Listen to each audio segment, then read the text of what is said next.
Hello, and welcome back to the Abzû playthrough.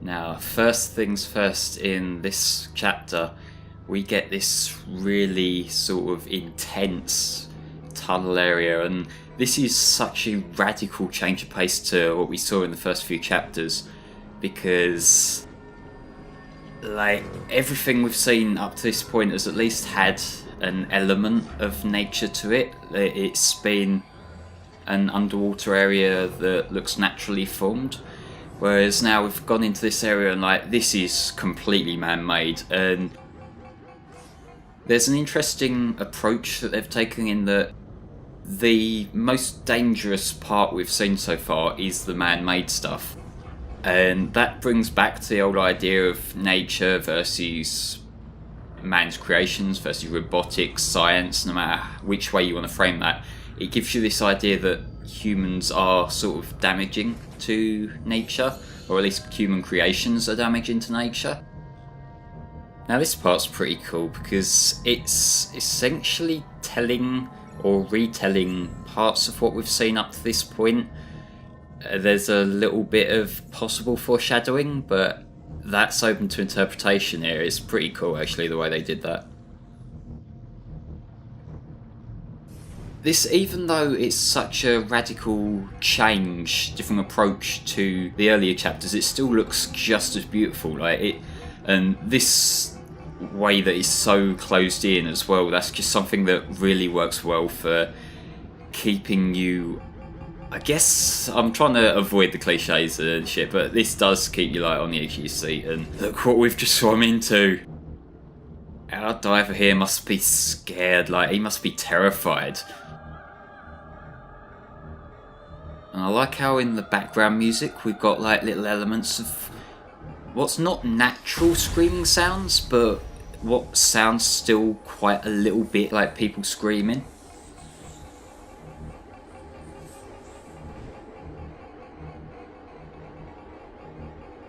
I don't think I could do this without getting hit by at least one or two of them, but yeah, it's another area where and what I really like, the coloration here, you see it's mostly red, but the little reflections of the, like, it's basically space junk, the way that it's presented to us. It's obviously underwater junk, but just seeing the goldy reflections, these are the colours we naturally associate with danger, and these are the colours that just, yeah, I'm doing the thing where I'm running out of words, but like, it's just so cool.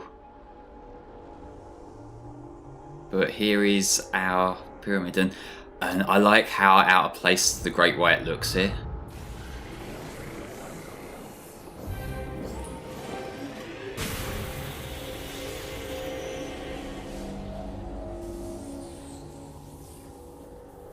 Is it over? Are we done for?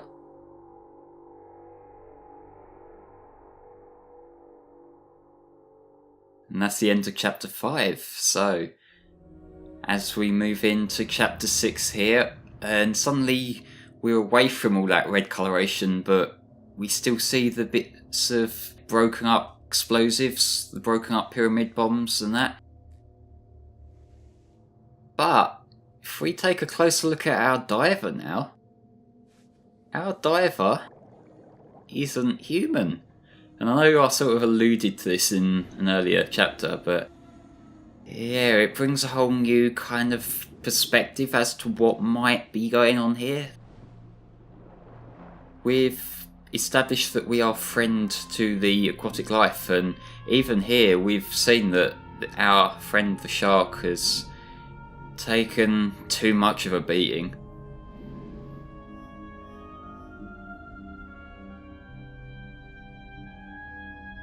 This plays off our natural assumptions of robotics, because we had built up to us this whole idea that the robotics, the humans' creations, were enemies of the aquatic life, but like we're the exception here.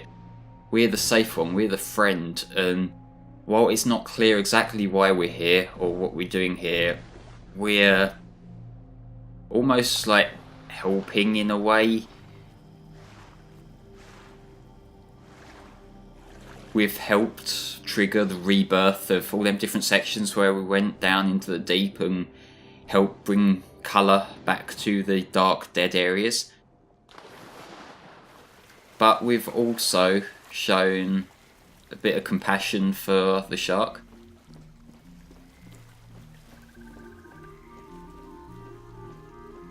And we're back out of the water. And while I will say that the sections where you're walking around are a little bit slow for my liking, I do appreciate that we're seeing this other perspective now, because so far we've spent our entire time either in the water or underwater.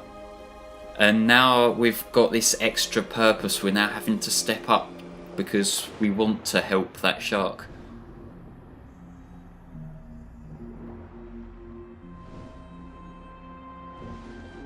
And, you know, having us enter this other dimension of movement.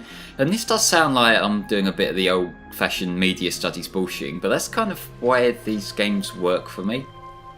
That we have things presented in front of us, but we can also add our own interpretation to them. And that, to me, adds this extra dimension of, I guess, interaction with the story.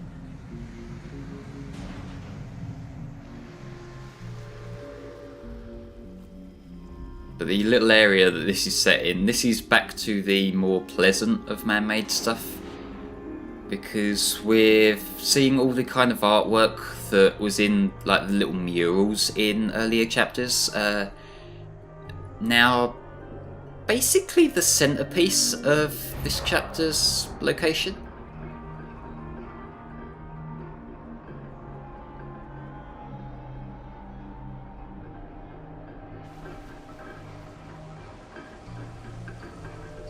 But if I'm to try and interpret more about why there's these two distinct different kinds of areas, the natural area and the dangerous area full of explosives, it's possibly, and this is purely speculation, I have nothing really to go on with this, but there's possibly some kind of allusion to a war that might have occurred.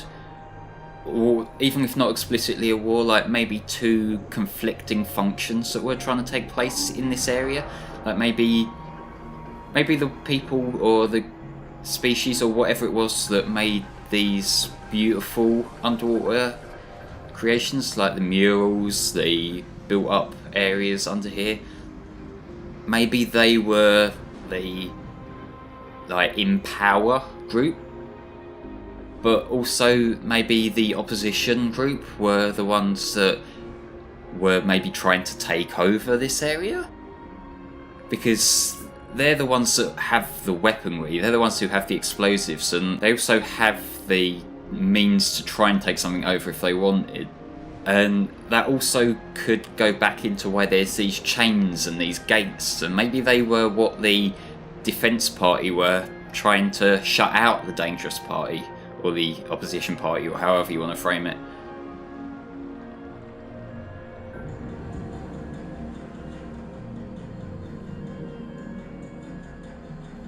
Yeah, this is the kind of thing that I'm just having so much fun, just thinking through all the possibilities that this could have been.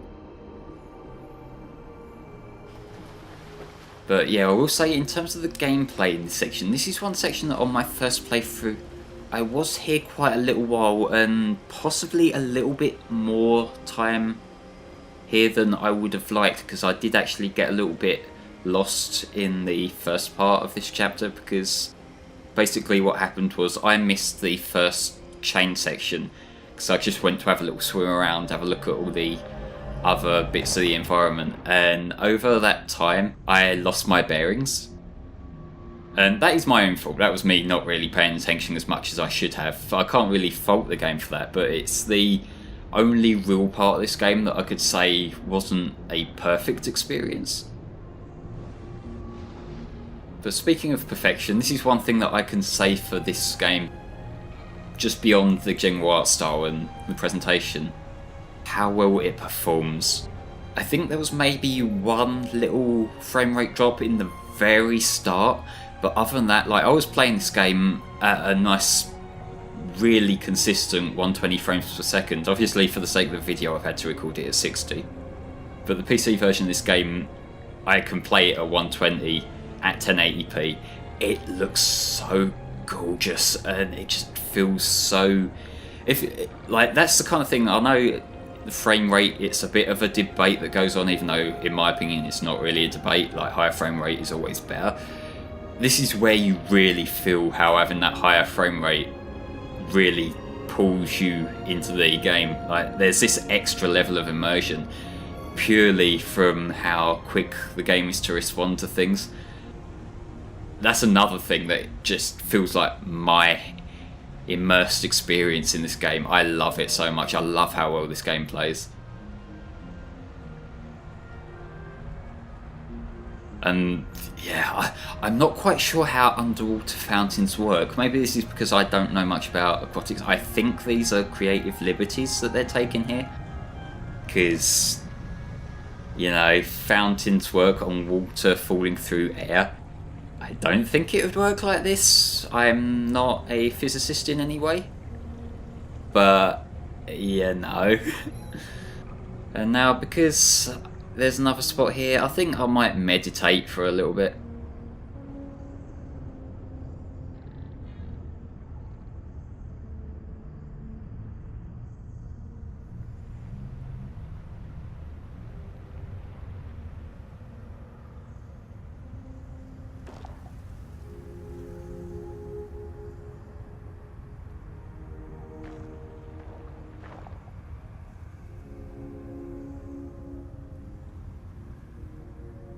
And one thing that I did actually see that's quite interesting and raises some more questions about this particular locale is some of the species that you see swimming around are actually extinct in our world.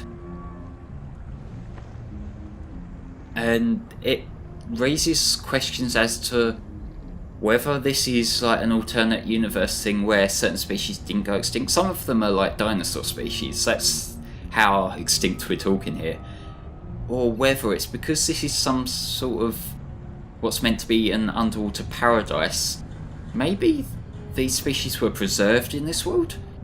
Maybe they're thought extinct everywhere else in the world, but on this particular area, because of how perfectly kept it's been, even with the warring parties, maybe that's just caused the other species to stick around. Maybe they've been able to continue breeding here when they weren't elsewhere. But look at this. This is like a temple, and there's something so fantastic about the aesthetic of a water temple. It is such a soak it in kind of area, and I keep saying that, but I can't push that home quite enough.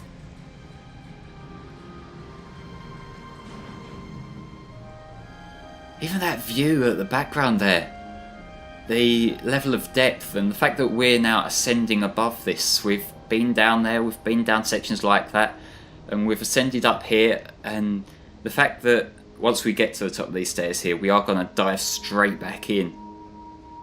In a way, that's sort of symbolic for how, like, the water is a kind of paradise, really, that if you're underwater, like, that is where this particular diver character, this diver robot, wants to be.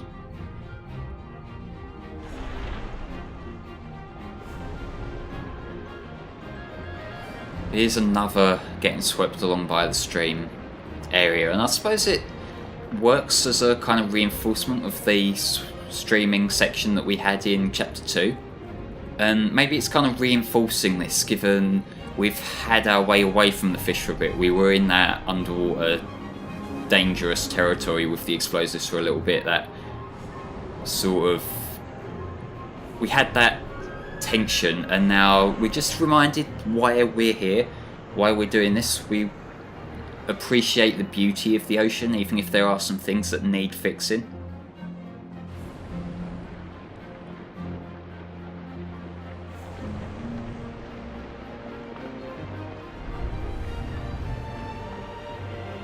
It amazes me how much detail they put into sections like this, really, because this is the kind of part that we are swimming past very quickly.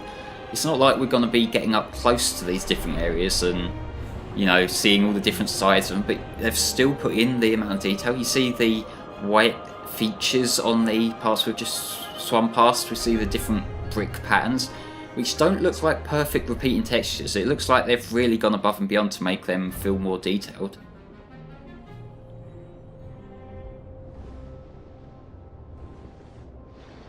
But alas, this is another temple section where we've got to unlock something, and it does raise some questions about how all these fish ended up here. Maybe they were just swept along with the tide like we were, but it kind of makes you think that we're a necessity here, like our presence is needed, because they've been swept along in the drift right up till this end section, but now they've got nowhere to go because the section we need to open has been locked off.